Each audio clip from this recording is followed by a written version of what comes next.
My name is Dr. Bryan Rogers. I'm a plastic surgeon, and we're here today to talk about skin cancers. And I'm Dr. Peter Andolina, and like Dr. Rogers said, we're going to talk a little bit about skin cancer today. So there's about three major types of skin cancer.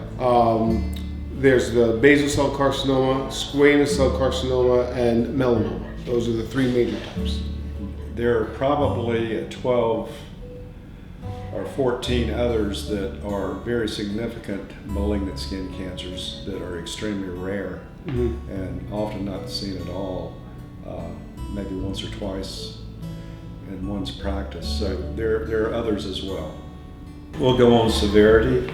Basal cell carcinoma is the least malignant, if you will. It's usually locally invasive. It doesn't travel throughout the body. Or does not metastasize. Squamous cell carcinoma, on the other hand, is sort of a middle of the road. It's very dangerous. You're in dangerous territory with squamous cell carcinomas. The earlier ones are easy to treat. The ones that have been there and present for a long period of time, somewhat more difficult, requiring rather extensive surgery in some cases. Melanoma is very deadly. That cancer is usually very aggressive in the later stages. Early stages is extremely treatable.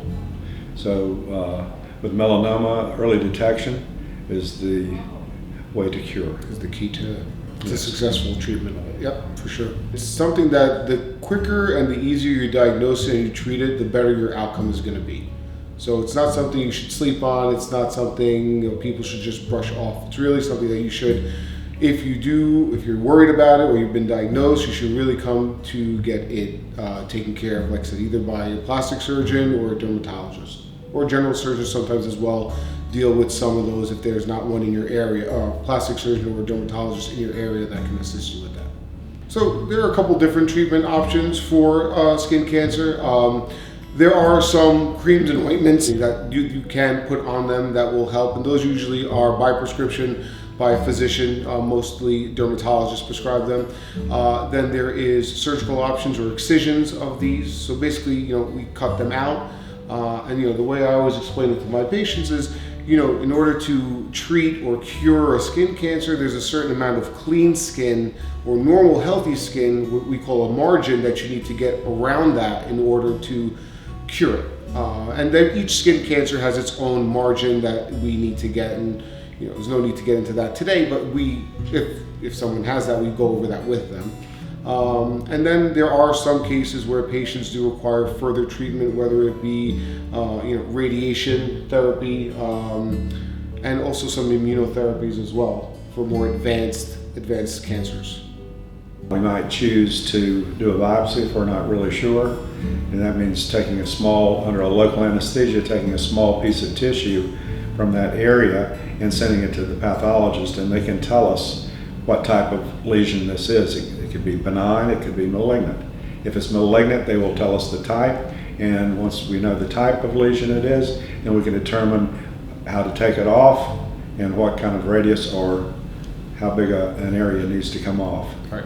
You probably ought to check your skin at home at least every 3 months or so. And if you see something that you haven't seen before arise, you watch that very carefully. If it continues to grow or change, starting to itch, burn, or even hurt,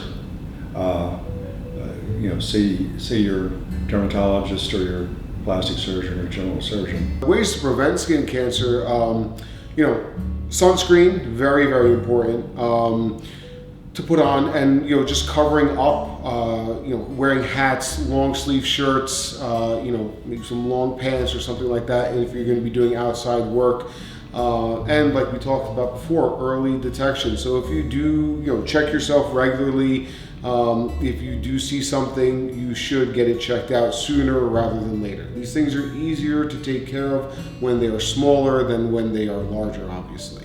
You also remember to reapply your sunscreen every 2 hours. Some people just put it on, and I'm at fault at that as well. You put it on once and you think you're protected all day long, but really it should be applied every 2 hours when you are when you're out. And the other thing too, just to keep in mind, even though it may be cloudy or overcast, you still need to have sunscreen on if you're going to be outside, because it's the radiation from the sun that is what causes these issues, and that still penetrates through the overcast and the clouds.